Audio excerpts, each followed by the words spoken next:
consta que, contrario a lo que se suele pensar, es uno de los oficios más nobles y de la más alta jerarquía espiritual. Que se escuche bien y que se escuche lejos. La auténtica política es profundamente humana en su fundamento, en su esencia y sobre todo cuando se practica en bien de los demás y en especial de los pobres. Amigas, amigos entrañables, sigamos el cambio de mentalidad, la revolución de las conciencias. Hagamos realidad y gloria el humanismo mexicano. ¡Que viva México! ¡Viva México! ¡Viva México!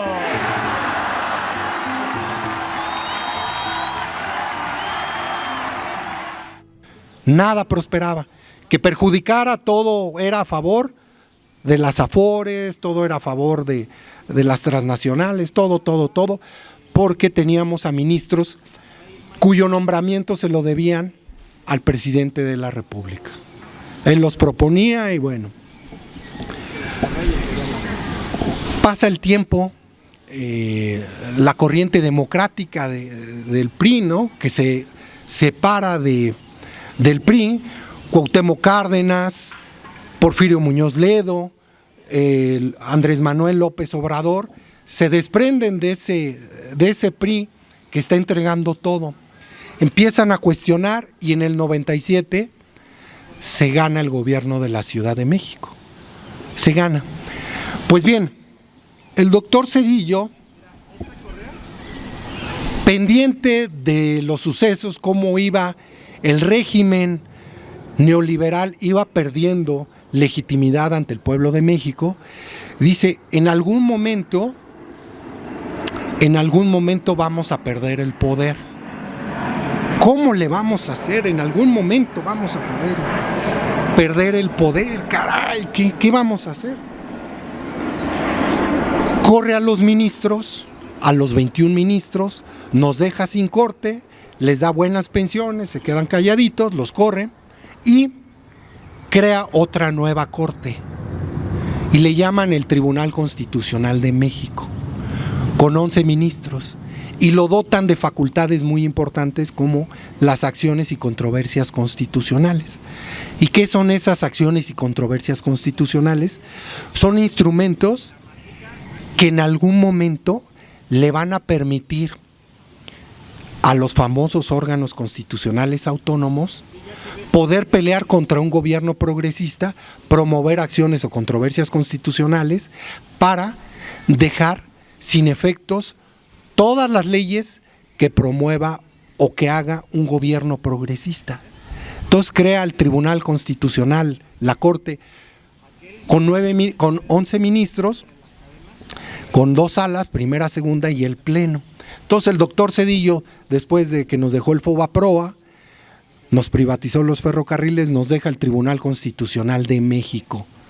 Un arma que van a utilizar cuando pierdan el poder los órganos constitucionales autónomos, los partidos políticos, el PAN, el PRI, las famosas acciones y controversias constitucionales y algunos estados, y en su momento la Comisión Nacional de Derechos Humanos. Es decir, van a pelear todos estos gobiernos paralelos que nadie los eligió, porque los órganos constitucionales autónomos nadie los elige, son nombramientos que se dan con aprobación del Senado, pero nadie los elige. Entonces estos órganos constitucionales, sabedores de que ya se va a ir ese ejecutivo tan poderoso del prianismo, van viendo cómo van a entorpecer a un gobierno electo democráticamente. Entonces dejan camisa de fuerza, dejan obstáculos que no le van a permitir, como un gobierno de Andrés Manuel López Obrador, gobernar debidamente. Le van a tirar todo y le van a generar problemas, porque tienen la facultad de hacerlo. Eso pasa con Zedillo. Viene el Pacto por México ya en el 2012, 2013, viene el Pacto por México. Y se enriquecen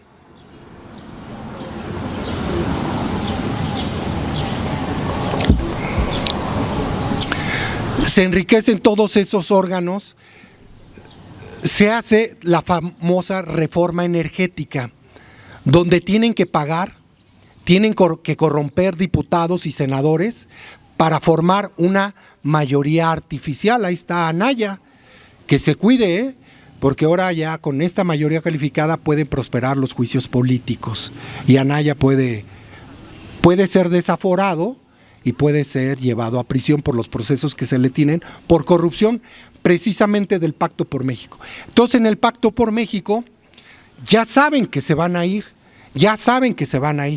ya no lo soportamos. Entonces crean tribunales especializados, entregan la electricidad y entregan el petróleo con mayorías compradas, porque así lograron la mayoría calificada, rompen ese cuidado que se tenía en la Constitución para no entregar el petróleo y modifican la Constitución para permitir a los extranjeros y mexicanos, empresas privadas, participar en el petróleo y la electricidad. Y más aún, crean el INAINS, el Instituto de la Transparencia, crean el Instituto de la Competencia, crean el Fondo Mexicano del Petróleo, porque ya se van y crean tribunales en materia de hidrocarburos y competencia económica, 2 tribunales y 2 juzgados de distrito, ahí los crean. Pues vamos a dejar bien amarrado, vamos a defender nuestros intereses, porque aunque ya no nos vamos a dejar ahí a nuestros cuidadores, a nuestros gerentes, jueces, magistrados, consejeros del INAI, consejeros del Instituto Federal de las Telecomunicaciones, y se los vamos a dejar ahí incrustados para que el gobierno progresista no pueda hacer nada y siempre estén peleando para tirarles todo.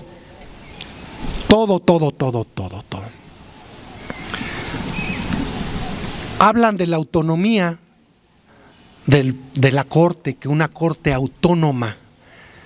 Cosío habla de la Corte autónoma, que sin cortes autónomas, que no va a haber país y que una oligarquía, que una tiranía, que se va a crear una tiranía porque no va a haber una Corte autónoma como según ellos existió. Tan autónoma que van a ver ustedes con un caso muy interesante. ¿Se acuerdan de la guardería ABC? En Sonora, los niños quemados. Bueno, ahí hay un acto de corrupción y están involucradas la prima de la señora esposa de Calderón, Horcasitas, que era el director del Seguro Social, Burs, todos esos. Entregan, como todo privatizan, entregan una guardería a estos privados, a la prima de Margarita Zavala, sin ninguna medida de seguridad. Nada. Y sucede lo que tiene que suceder. Estaban quemando en la bodega de Junto parte de los documentos de la Secretaría de Finanzas del Gobierno del Estado de Sonora y se les pasa la mano y se prende la guardería. Y total, 40 y tantos niños quemados, muertos, una catástrofe. La Corte autónoma, la Corte independiente, tenía algo que se le llamaba las facultades de investigación por violaciones graves a los derechos humanos. Ya se las quitaron, en el Pacto por México ya la quitaron porque se le salió de control y iba a ser peligroso por lo que les hizo Saldívar. Entonces, tenía esa facultad que era nada más darle a tole con el dedo cuando había una tragedia, a dar como Aguas Blancas, si se acuerdan lo que pasó en Aguas Blancas, la matanza. Entonces, era así como, órale, hazte guaje y vamos a ejercitar la investigación por violaciones graves a los derechos humanos. Nunca llegaban a nada trascendente, hacían la investigación, pura faramalla. Bueno, sucede lo que estamos platicando en la guardería ABC y fallecen niños. Calderón no deja que esos niños fueran atendidos en Estados Unidos porque no quería que le creciera el problema, que creciera tanto el problema. No deja, y una catástrofe. Vienen otra vez con las facultades de investigación que está investigada la Corte. Es tan grave el problema que echan a andar esa facultad y se nombra una comisión de investigación para investigar esas violaciones graves de los derechos humanos. 2010, yo estaba en el tribunal, me acuerdo que un magistrado conocido, el magistrado Ronson, me platicaba de lo que veía, que a veces en las tardes quería llorar de la gravedad, de la miseria que vio con todo lo que se hizo ahí en la guardería ABC. Entonces integran el expediente y llega a la Corte ya todas las actuaciones, todo. El que lo llevaba era un ministro que fue director del Seguro Social, ¿cómo se llamaba? Fernando Franco, me acuerdo, creo que es Fernando Franco. Y él no quería llevar el asunto porque conocía gente del Seguro Social y no quería. Le dan el asunto a Saldívar para que formule el proyecto. Y empieza a analizar. Y dice, aquí hay violaciones muy, muy graves a los derechos humanos. Ya es tiempo que nos dejemos de estar haciendo guaje y vamos a ponerle nombre y apellido a los responsables de esta tragedia y vamos a ordenar que Juan Pérez y los responsables sean incriminados directamente.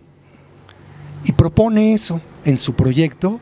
Propone que el director del Seguro Social, la prima de la señora Margarita Zavala, enfrenten las consecuencias de su actuar por las vías civiles, administrativas y penales, es decir, vote. Y hace su proyecto, muy valiente. Presenta el proyecto. Calderón, desatado, hablándole a todos los ministros. Y hay uno muy peculiar, un señor tocayo mío, que habla como emperador romano, ahí con Carmen Aristegui, engañabobos, ¿no? Cosío. Vota en contra del proyecto del ministro Saldívar. Vota en contra del proyecto del ministro Saldívar y da razones así. Es que no es posible que atendamos estas, que especifiquemos estas conductas, así como habla con Carmen Aristegui, que la Constitución es el pacto federal que nos une y no podemos generar incertidumbre al condenar a estas pobres personas, por eso no estoy de acuerdo que salga el proyecto cual lo está presentando el ministro Saldívar, podría generar una incertidumbre jurídica a nivel nacional, entonces estamos en contra. Y la Corte Autónoma, la Corte Independiente, vota el proyecto como quiere Calderón. El ministro Saldívar valientemente formula unas cartas a su familia, porque la presión, soldados, la Policía Federal afuera de la Corte, adentro, porque Calderón estaba, pero desorbitado, ¿no? Que cómo no le iban, la Corte Autónoma, la Corte Independiente, no iba a hacer caso a lo que se le estaba pidiendo. Entonces el ministro Saldívar presenta el proyecto y le dice a su familia, les dejo esta carta por si no regreso. La llevan a todos los medios de comunicación. Imagínense cómo estarían las cosas. Y la Corte Autónoma resolvió y echó abajo el proyecto del ministro Saldívar. Está el voto, porque él se sostuvo y quedó el voto ahí donde condena directamente a Juan, Pedro y Luis, a todas las personas. Entonces eso es la Corte independiente que ahora están defendiendo mucho, ¿no? Ahora el Instituto de Investigaciones, la Corte Independiente. Que contrario a lo que se suele pensar, es uno de los oficios más nobles y de la más alta jerarquía espiritual. Que se escuche bien y que se escuche lejos. La auténtica política es profundamente humana en su fundamento, en su esencia y sobre todo cuando se practica en bien de los demás y en especial de los pobres. Amigas, amigos entrañables, sigamos el cambio de mentalidad, la revolución de las conciencias. Hagamos realidad y gloria el humanismo